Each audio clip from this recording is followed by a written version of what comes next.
Assalamualaikum warahmatullahi wabarakatuh. Saya Isma Ramadhani dengan NIM A1D519086 dari kelas R003. Di sini saya akan menjelaskan materi yaitu konsep dasar evaluasi hasil belajar PAUD. Evaluasi hasil belajar PAUD. Evaluasi adalah proses pengumpulan dan pengolahan informasi untuk menentukan tingkat pencapaian perkembangan anak. Evaluasi proses dan hasil belajar dengan model bermain di PAUD disesuaikan dengan indikator pencapaian perkembangan anak dan mengacu pada standar penilaian. Evaluasi pada anak usia dini berbeda dengan model evaluasi pada jenjang pendidikan dasar dan menengah. Evaluasi menurut Iswanti Ningtyas dan Wulansari dilakukan dengan mengadakan suatu pengamatan, pencatatan, dan dokumentasi tentang kegiatan anak. Evaluasi tidak hanya digunakan untuk mengukur keberhasilan suatu program, akan tetapi untuk memantau kemajuan dan perkembangan anak. Pelaksanaan evaluasi pada anak usia dini dilakukan secara bertahap dan berkesinambungan sehingga kemajuan belajar dan perkembangannya dapat diketahui.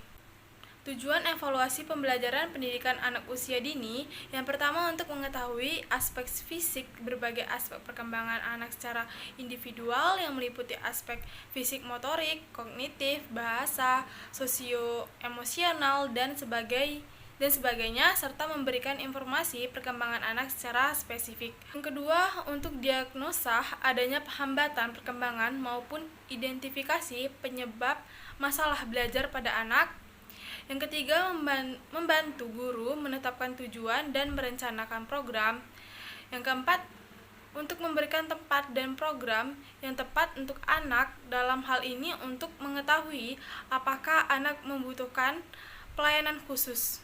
Yang kelima itu untuk membantu perencanaan program atau kurikulum planning. Dalam hal ini evaluasi digunakan untuk menentukan kemajuan anak dalam mencapai tujuan program. Selain itu, evaluasi juga bertujuan untuk memodifikasi kurikulum, menentukan metodologi, dan memberikan umpan balik atau feedback. Yang keenam yaitu untuk mengidentifikasi dan memperbaiki masalah perkembangan pada anak. Prosedur evaluasi pembelajaran PAUD secara formal dan terstruktur. Tahapan pelaksanaan evaluasi proses pembelajaran atau program stimulasi PAUD. Dalam prakteknya, terutama yang dilakukan oleh para pendidik, prosedur tersebut seringkali dijalankan lebih fleksibel. Para praktisi di lapangan seringkali langsung mengembangkan alat atau instrumen, bahkan langsung pada tindakan pengumpulan data. Hal tersebut selama dijalankan secara bertanggung jawab dan profesional, tentu tidaklah perlu dipersoalkan secara tajam. Yang terpenting tidak bertentangan dengan hakikat dan segala prinsip evaluasi sebagaimana yang telah dipaparkan. Untuk mengembalikan pada prosedur yang selayaknya, di bawah ini akan dipaparkan tahapan bagaimana yang diharapkan. Yang pertama, menentukan tujuan. Tujuan evaluasi proses pembelajaran atau program stimulasi PAUD dapat dirumuskan dalam bentuk pernyataan atau pertanyaan secara umum. Tujuan evaluasi proses pembelajaran atau program stimulasi untuk menjawab pertanyaan-pertanyaan berikut. Yang pertama, apakah strategi atau teknik atau cara pembelajaran atau stimulasi yang dipilih dan dipergunakan oleh pendidik atau guru efektif? Yang kedua, apakah media atau alat pembelajaran atau media atau alat stimulasi yang digunakan oleh pendidik atau guru efektif? Yang ketiga, apakah cara merangsang atau menstimulasi pendidik atau guru tepat, menarik dan sesuai dengan tujuan stimulasi atau tumbuh kembang perilaku belajar yang diharapkan? Yang keempat, bagaimana respon anak terhadap materi dan pelayanan program stimulasi serta lingkungan fasilitas yang diberikan kepadanya. Yang kedua, menentukan desain evaluasi. Desain evaluasi proses pembelajaran atau program stimulasi mencangkup rencana evaluasi, proses dan pelaksana evaluasi. Rencana tersebut dapat terbentuk matriks dengan kolom-kolom sesuai dengan kebutuhan. Hal-hal yang dapat dituangkan dalam matriks misalnya nomor urut, kemampuan atau aspek tumbuh kembang yang akan dievaluasi. Yang ketiga, metode atau teknik, instrumen evaluasi yang akan digunakan. Yang keempat yaitu sasaran anak yang akan dievaluasi. Yang kelima itu waktu dan saat kegiatan atau tempat. Yang ketiga itu penyusunan instrumen evaluasi. Instrumen evaluasi proses pembelajaran atau program stimulasi PAUD untuk memperoleh informasi deskriptif dan atau informasi judgmental dapat berwujud. Lembar pengamatan untuk mengumpulkan informasi tentang kegiatan belajar atau aktivitas anak dalam mengikuti pembelajaran atau program stimulasi yang dilaksanakan oleh pendidik atau guru. Daftar pertanyaan yang dapat dijawab ditanggapi oleh anak berkenaan dengan cara atau tindakan stimulasi yang telah dilaksanakan pendidik atau guru, serta respon terhadap lingkungan yang telah disediakan untuk mereka. Yang keempat yaitu pengumpulan data atau informasi. Pengumpulan data dilaksanakan secara objektif dan terbuka agar diperoleh informasi yang dapat dipercaya dan bermanfaat bagi peningkatan mutu pembelajaran atau program stimulasi. Yang kelima yaitu analisis dan interpretasi. Analisis dan interpretasi hendaknya dilaksanakan segera setelah data atau informasi terkumpul. Analisis berwujud deskripsi hasil evaluasi berkenaan dengan proses pembelajaran atau layanan stimulasi yang telah terlaksana. Sedang interpretasi merupakan penafsiran terhadap deskripsi hasil analisa proses pembelajaran atau layanan stimulasi. Hasil analisis dan interpretasi akan menjadi sebagai bahan dan dasar memperbaiki pembelajaran dan program stimulasi selanjutnya. Yang keenam, tindak lanjut. Tindak lanjut merupakan kegiatan menindaklanjuti hasil analisis dan interpretasi dalam evaluasi proses pembelajaran atau program stimulasi. Tindak lanjut pada dasarnya berkenaan dengan pembelajaran atau program stimulasi yang akan dilaksanakan selanjutnya dan kegiatan evaluasi itu sendiri. Program stimulasi yang akan dilaksanakan selanjutnya merupakan keputusan tentang upaya perbaikan pembelajaran yang akan dilaksanakan sebagai upaya peningkatan mutu pembelajaran.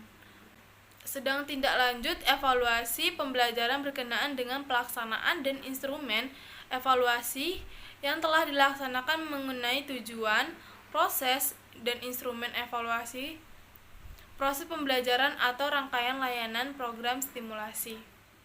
Macam-macam evaluasi pembelajaran pendidikan anak usia dini. Yang pertama, pemberian tugas. Pemberian tugas merupakan cara penilaian berupa tugas yang harus dikerjakan anak didik dalam waktu tertentu, baik secara perseorangan maupun kelompok. Yang kedua, observasi. Observasi adalah cara pengumpulan data untuk mendapatkan informasi melalui pengamatan langsung terhadap sikap dan perilaku anak. Yang ketiga yaitu anekdot record. Anekdot record atau catatan anekdot merupakan kumpulan catatan peristiwa-peristiwa penting tentang sikap dan perilaku anak dalam situasi tertentu. Catatan tersebut dapat digunakan untuk mengetahui kreativitas anak baik yang bersifat positif maupun negatif.